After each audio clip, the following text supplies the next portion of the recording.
Good morning. It is time for another day of our fasting and feasting devotional, and today happens to be day 32, which is a feasting day. And our title for today is Worthy of Our Best, so let's just go ahead and get right into it. You are to bring the first sheaf of your harvest to the priest. Leviticus 23:10. Is there something seasonal you look forward to each year? Maybe that first bite of watermelon in the summer or the first sip of pumpkin spice latte in the fall. Now, picture bringing that first bite or that first sip to the Lord as an expression of your desire to give him your best. In Leviticus 23, as God was describing the 7 feasts to Moses, he called his children into a specific act of worship, surrendering first fruits. Read Leviticus 23, verses 9 through 14.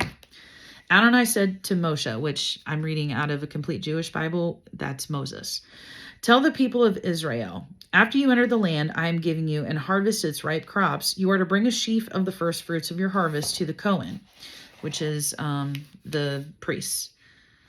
Just helping you clarify. He is to wave the sheaf before Adonai so that you will be accepted. The Cohen is to wave it on the day after the Shabbat. On the day that you wave the sheaf, you are to offer a male lamb without defect in its first year as a burnt offering for Adonai. Its grain offering is to be 1 gallon of fine flour mixed with olive oil, an offering made by fire to Adonai as a fragrant aroma.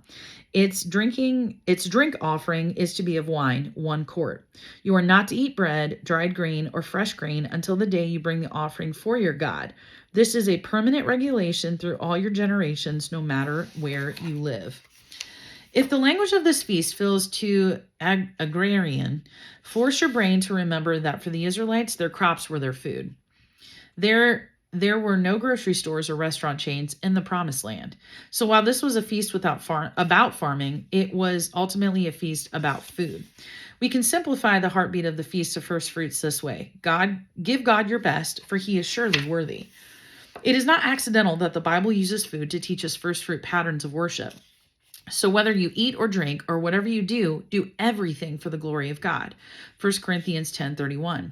As followers of Jesus, we are called to expand the Feast of First Fruits beyond an annual ritual to every area of our lives, from the most mundane tasks to the biggest steps of obedience. We eat and drink for God's glory. We work and play for God's glory. We serve and sacrifice for God's glory. The mantle God has placed on our shoulders is for his glory to become paramount and for us to search for ways to point to him all day, every day. God didn't establish the Feast of First Fruits because he needed flour and grain. He established the Feast of First Fruits because we need to be reminded that our lives belong to him and he is worthy of our best. As you look at your life, are the Bible's words true of you? Whether you eat or drink, do you do it all for the glory of God? If you're feeling the need to make adjustments to give God your first fruits more fully, be encouraged. A beautiful second layer to the Feast of First Fruits is this: God always gives second fruits. The Israelites gave God their first sheaf of grain. He gave them fields and fields of wheat. We seek to give God glory in the way we approach food. He satisfies us with the bread of life. We bring him our best. He gives us himself.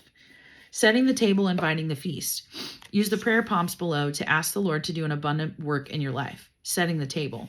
Jesus, I want to give you my best. I surrender anew the first fruits of every area of my life, including ... Inviting the feast. God, thank you for the abundance of your blessings in my life. I am especially grateful for your gifts of ... And that concludes our day 32 of our devotional. I do hope that you come back tomorrow for day 33, but also that you take the time today to be blessed by this, as well as give your answers somewhere, write your answers down somewhere for those prompts that I just gave, but they will also be in the description of this video. For now, though, I'm going to go ahead and say see you tomorrow, and I hope you have a good rest of your day.